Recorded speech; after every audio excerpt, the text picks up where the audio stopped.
Hello, welcome to the Trews. Russell, why don't you do more campaigning, Trews, where you help people with their campaigns, said an email that I got from me just now, written down on a piece of paper.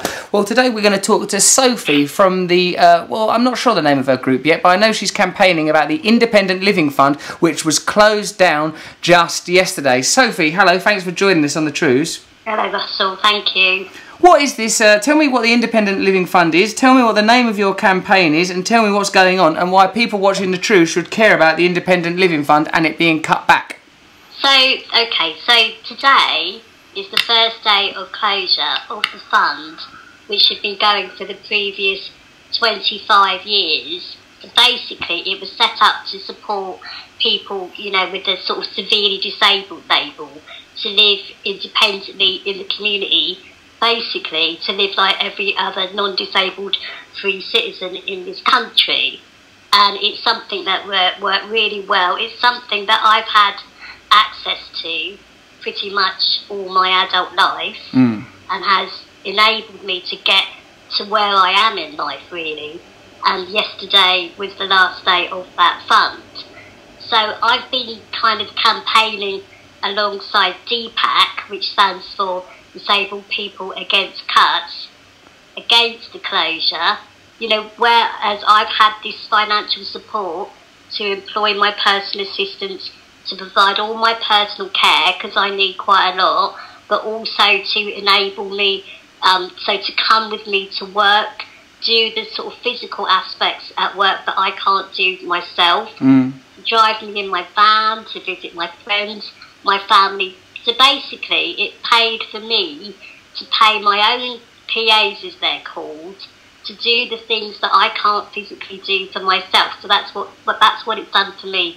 Sophie, so if you lose, well, now that you've lost the Independent Living Fund, DPAC's campaign has failed. We voted in a government that explicitly said they were going to cut the Independent Living Fund. What difference is that going to make to your life as of today? So, local authorities are already threatening people. I mean, threatening is a big word, I understand that, but they're questioning people as to why they can't use incontinence pads at night, even though they're not incontinent. For myself, I mean, that would be my position. When I'm in bed, I can't sit myself up. I can't get out of bed. So if I'm not alone at night, that is a terrifying prospect. And I really hope that most people would be able to relate to that. So but what it comes down to is compassion and caring and having a society where we look after one another, right? I think that's it, isn't it? Because the great big fear is that everything is going to go back 30 years, where people's basic needs will be met because there is a legal obligation. But it's up to the councils how they meet them.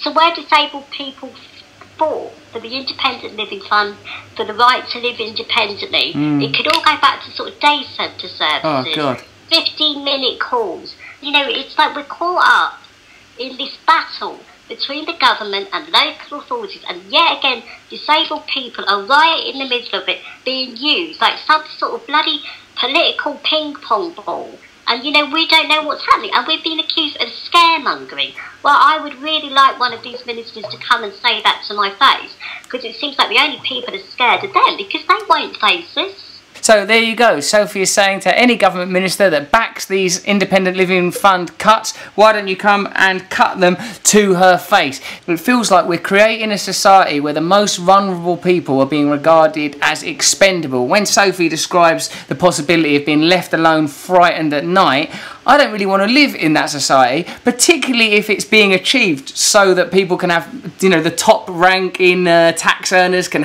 enjoy tax cuts, so that big businesses can avoid paying their taxes. The money's out there. Believe me, I've been around rich people enough. The money is out there. What we're talking about is a society where all of us look after one another, because we don't know. We're all vulnerable. We could all at any point find us reaching out the hand for a society that's helpful and loving. And the responsibility lies with us to create that society. Sophie, thanks for coming and chatting to me, mate. I appreciate that. Thank you. Hey, what should we do? People that watch the Trews, people care. What do we sign? What do we do? Where do we go? What happens? We handed in the 25,000 plus signature petition to Downing Street yesterday, but just like talk about it, tell people, tweet. Inclusion London and DPAC, these are the groups that we're going to be looking into. Yeah. Sophie, thanks for your time, mate. We on the Trews will help to amplify and support the voice of people that are bravely out there on the front line dealing with conditions that I can't imagine what kind of strength it requires to contend with. Thanks for coming on the Trews, Sophie.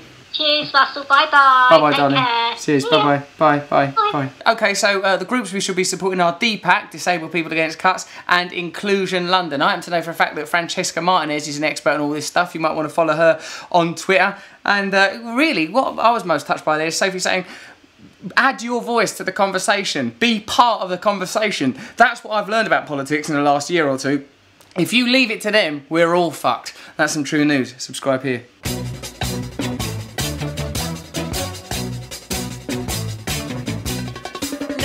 Is a tool that is abused to fool you and to leave you scared and confused. Trews is like the news. If the news was true, I want some Trews. Let's have some Trews.